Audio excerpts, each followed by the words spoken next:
Alright, but I'm Johnny Scoville, and this is Chase the Heat. All this is kind of an update. I want to tell you guys about my trip. I'm sorry I didn't film enough. I should know by now that when I go to a different, whether it's a foreign country or not, and I don't have somebody specifically there to shoot video, it's hard. You know what I mean? So, but anyway, first of all, before I do anything, I want to thank Punch It Unreal. What a great guy. He's the president of the Pepper Federation in the Philippines. I want to thank Justin Yanko. There's so many. I got to stop there because they kind of started the whole thing. But if I start with names, there's a million names I'm not going to be able to remember. But I want to thank everybody that was there. First, let me give you my thoughts on this. It was really interesting.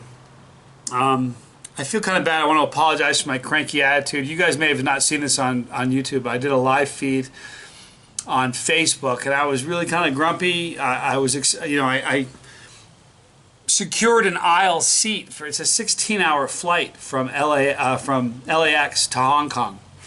That's a long flight, and I'm not the smallest guy. I'm kind of a tall guy, and so I had to sit. I was between two people. I was supposed to have an aisle seat, and I didn't, and that I was grumpy. So I want to apologize for my grumpiness. Flew into Hong Kong, guys. I don't know if you've ever seen the movie Blade Runner. You ever see the Blade? Oh, not the second, the remake. Sort of the remake too, but the first one in particular.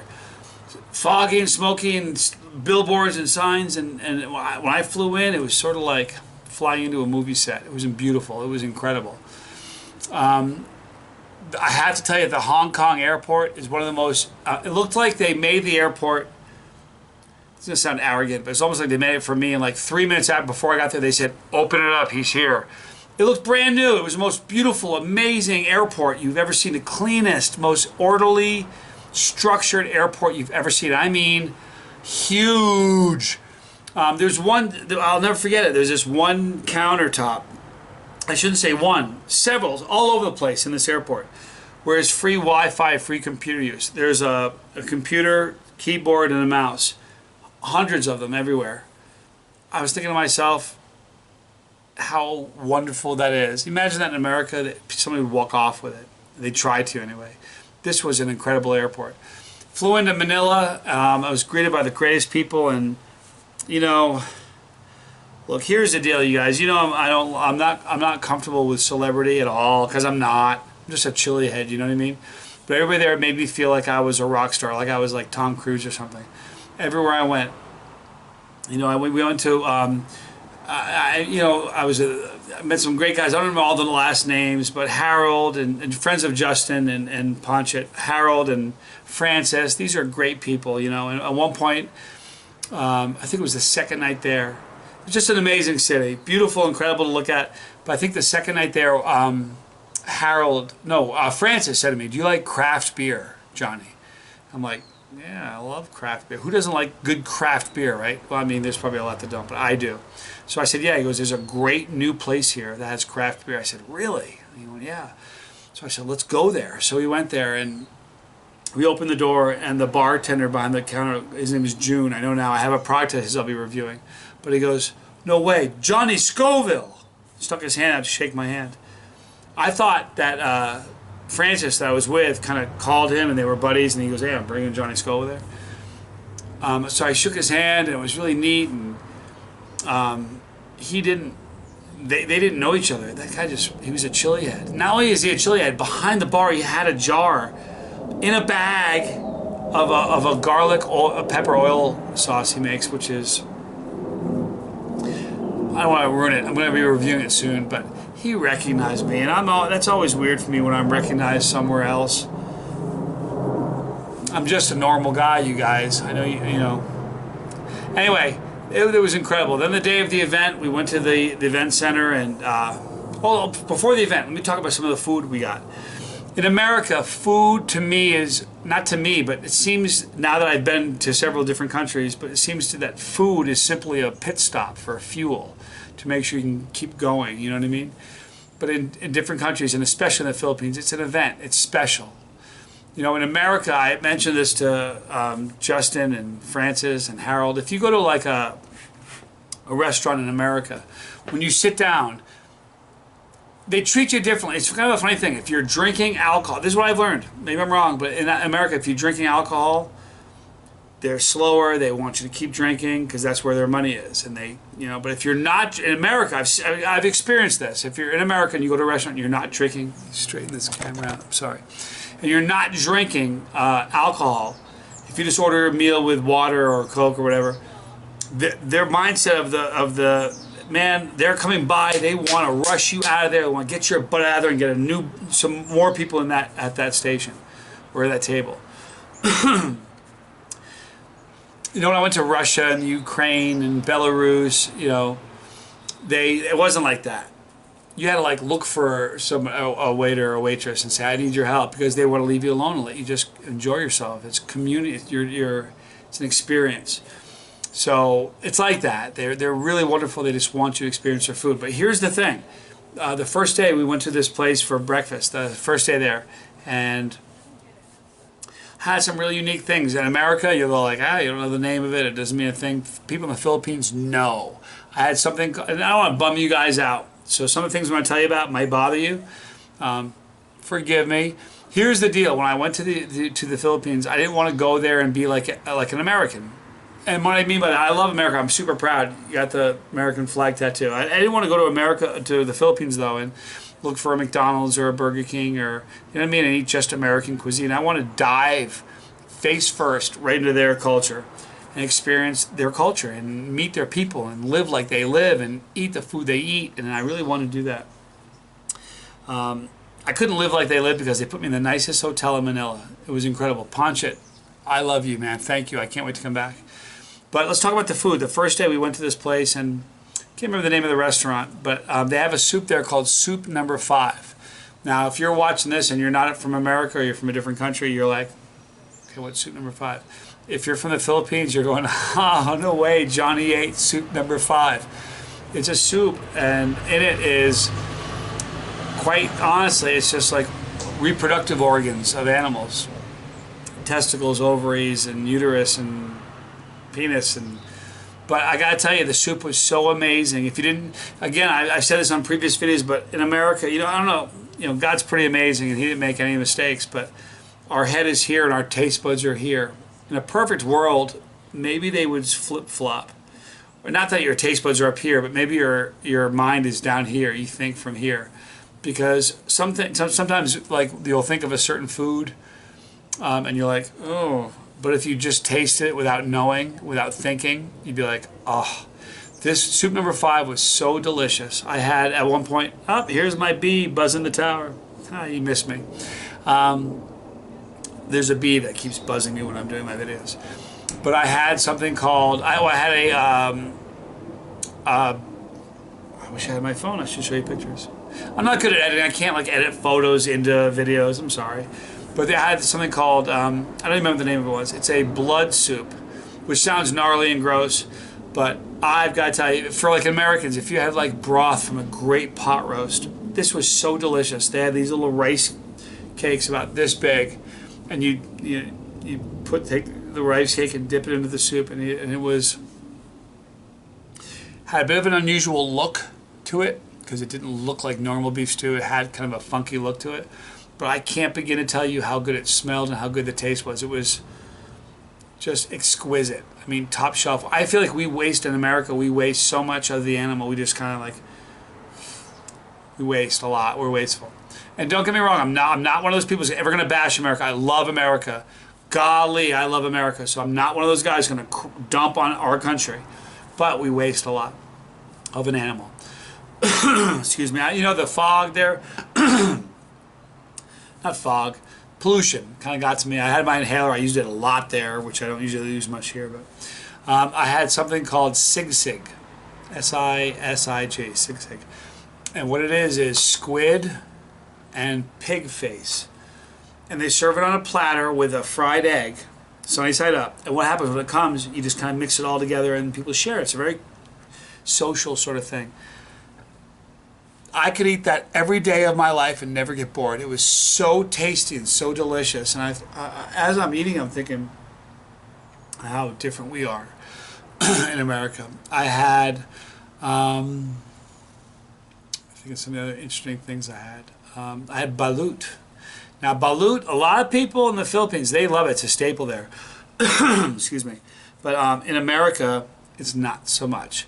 However, a lot of people in America know balut from the videos on YouTube. Now, what balut is, it's a duck egg.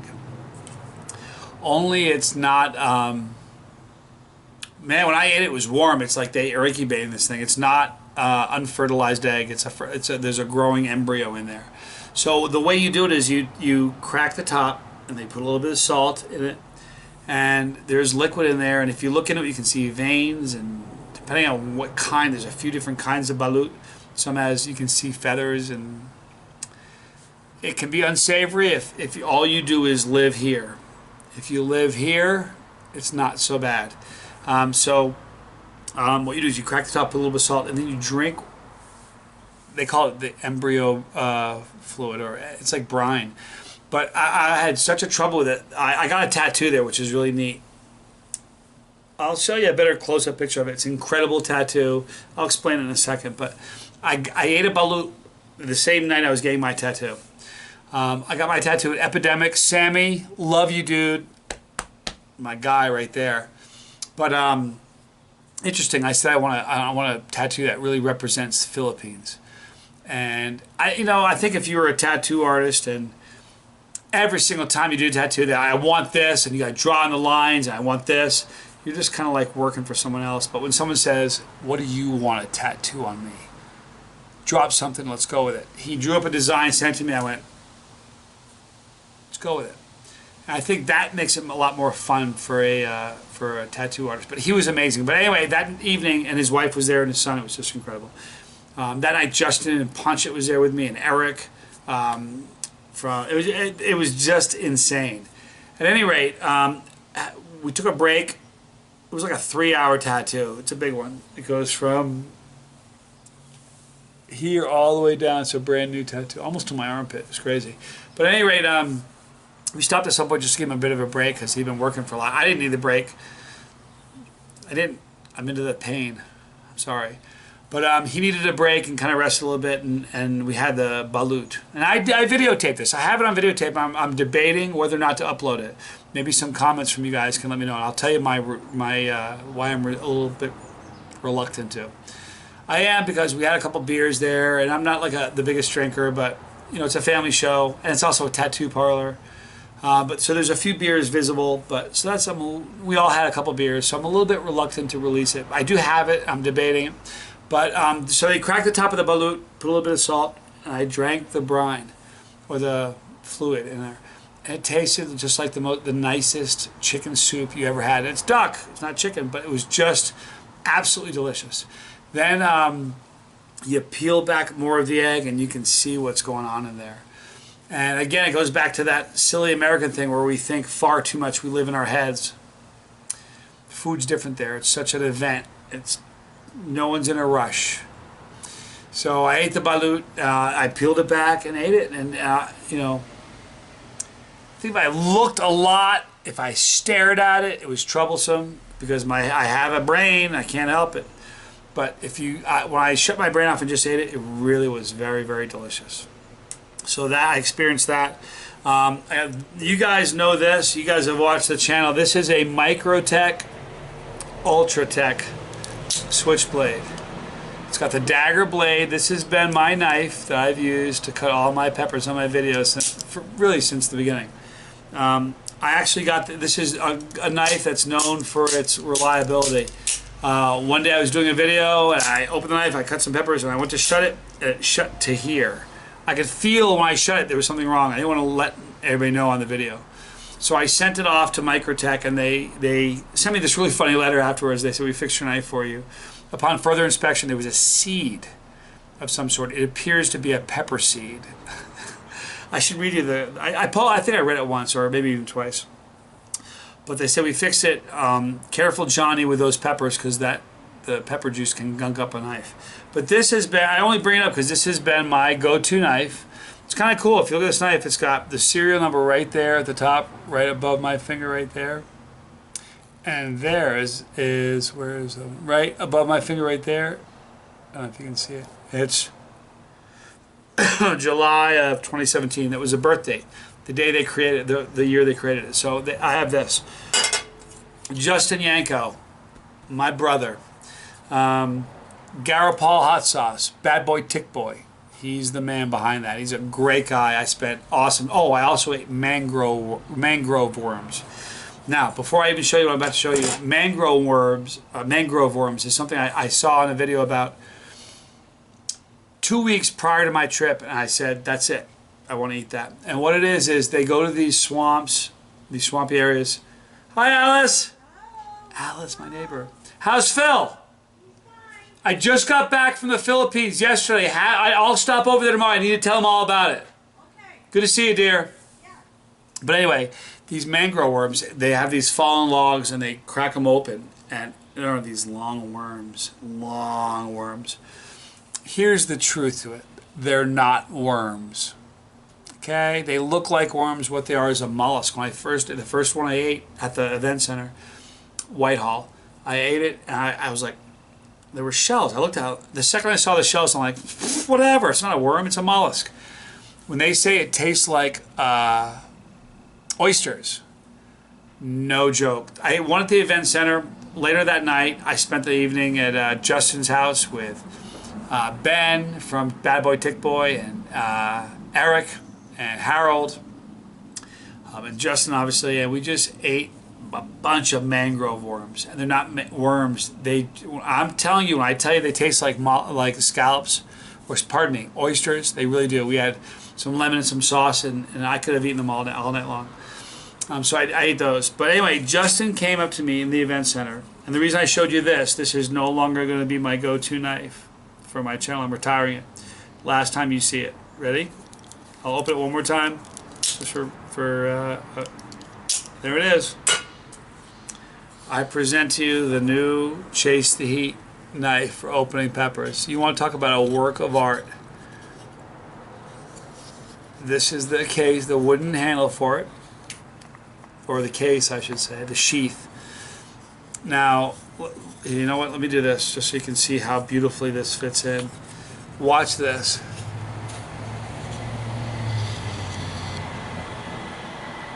It's the most beautiful handle. Gorgeous wood. It fits so perfectly right in there. But look at this knife.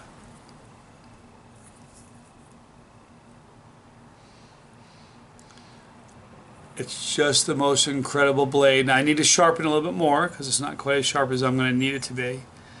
But it is so beautiful, and I'll tell you what, I promise you, somewhere there is a museum with a knife that's not as pretty as this hanging on a wall where they're saying, oh, how pretty. This is so pretty. Thank you, Justin.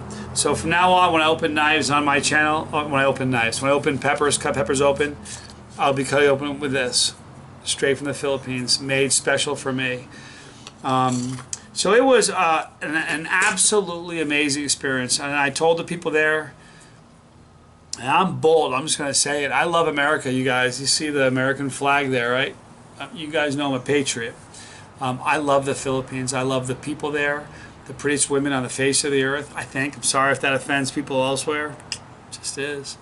Amazing food, beautiful country. Do you know there are 7,000 plus islands in the Philippines, depending on the tide?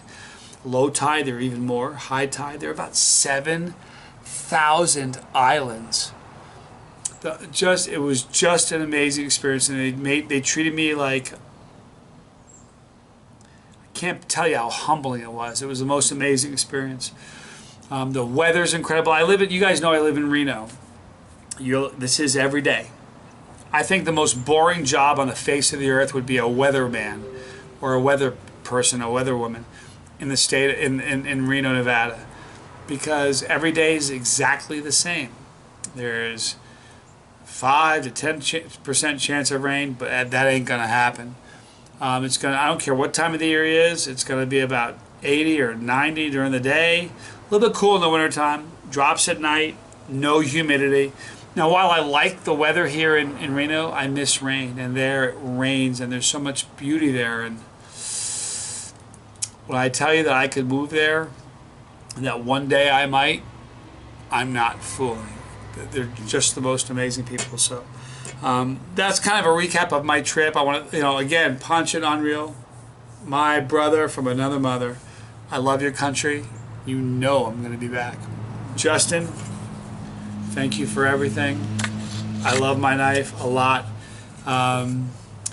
Harold drove me around a lot and was my friend. Thank you, Harold. Francis is an amazing guy. He's the one who took me to the microbrewery. What a good dude. I hope you watch this, Francis. If you do, leave a comment. You're amazing. But overall, it was just the most amazing experience. And I was a little bit nervous because it's the first time I've been to a lot of foreign countries, but that was the first time I've ever traveled to a foreign country by my onesie.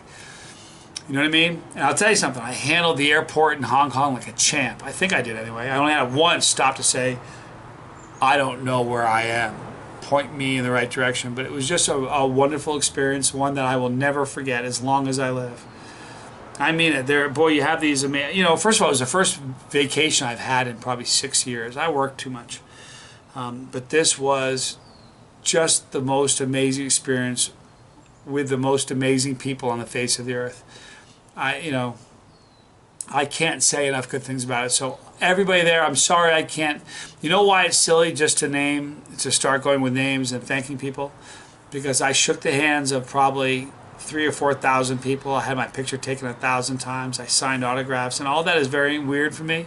Yet they still at the same time, I was their family.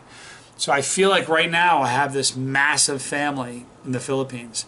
Now, while I was in the Philippines, there's a massive time difference also. So here's the other thing I need to tell you about. The guy, Justin, and Ponchit, and Eric, and Harold, and Francis, and these guys, listen, in America, I was telling somebody recently, in America, like if I'm going to go out on a Friday night, I'm going to start thinking about it at like 5 or 6 o'clock. I'll make some phone calls and find out what we're going to do, make some arrangements. I might go out at like 7 or 8 o'clock, and I'm home by like 10 or 11. I'm sorry, maybe I'm old.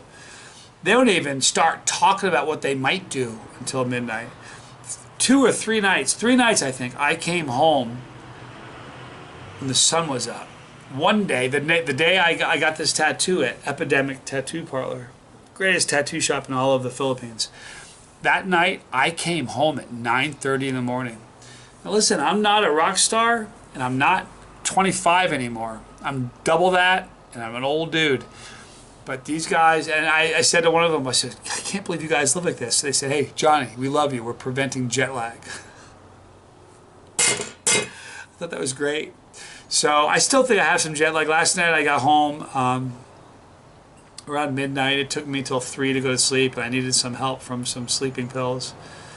I woke up at like noon, and I could have kept sleeping because I was so tired, but I thought to myself, if I keep sleeping, that's the way to prevent normal time from getting back. You want to keep jet lag going, sleep when you're tired. At some point you got to tough it out. You got to bite the bullet and say, no, I know I'm sleepy, but I got to go to work today. So tomorrow I'm going back to work, my day job, so I'm going to tough it out. Got a great boss. I'm not going to mention his full name, but Arlie, thank you. Love you, dude. But this whole thing was just an amazing experience. I'm still jet lagging a little bit. I'll get back on track to making a new video, upload them every single day. Oh, one thing I want to say is this: when I went to this festival, I probably have a couple hundred products to review. I got so many products that I couldn't take them back with me. They're having to mail them. So I'm going to get them, and when I do get them, I literally could do probably 3 months, maybe 4 months of reviews of nothing but Philippine products. Now, I want to make sure everybody watching this in the Philippines understands I'm not going to do that. I'm going to stagger them. I'll do products, or I'll stagger them. The reason being, some people are going to make that expenditure and buy some stuff overseas. I hope they all do, because your products are amazing. But I just don't want to make every single video, so I'll stagger them. But everybody that gave me a product from the Philippines, trust me, I promise you, I'll review it, because I love you guys. You're my family. You're my people. But this was just the coolest, most amazing experience. One of them in my life. I mean, it was surreal, if nothing else. I will be back next year, maybe even sooner. Hint, hint. I'm not going to give up anymore.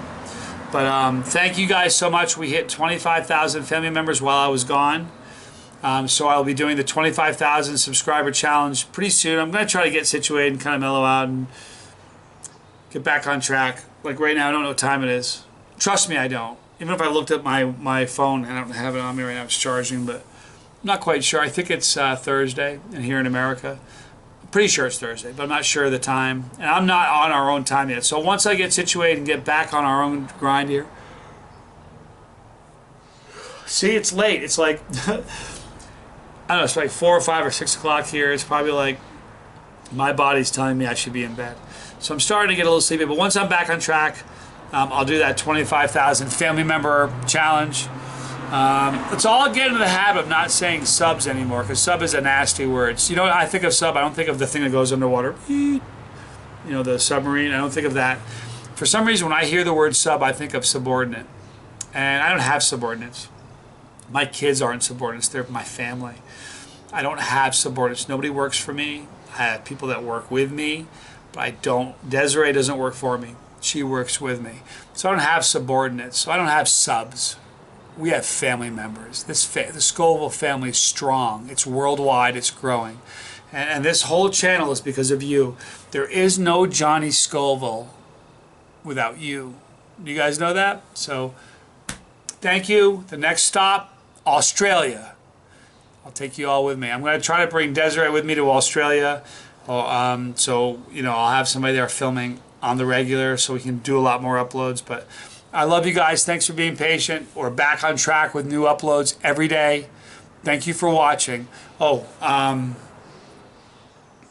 there won't be any links in the description box because I didn't need anything. But right here, you'll see the pepper. Click that. Be a part of this thing. We're not me, but we, the family, we're growing every single day. We're getting bigger. We're around the world, 152 countries now. So if you want to be a part of this, please do. Click that pepper and you are. And I'm part of your crew and you're a part of mine. If you don't want to miss a video, you don't have to. Click the bell for notification. It will notify you upload new ones. I love you guys a lot. This was the most, you know, I can't do it justice. It wasn't just epic. It wasn't just something I'll never forget. It was almost altering. It was like a life experience that was just so unique and so wonderful. And I feel mightily blessed for all of you because we're family. Thank you for watching. I'm Johnny Scoville. This was Chasetheheat.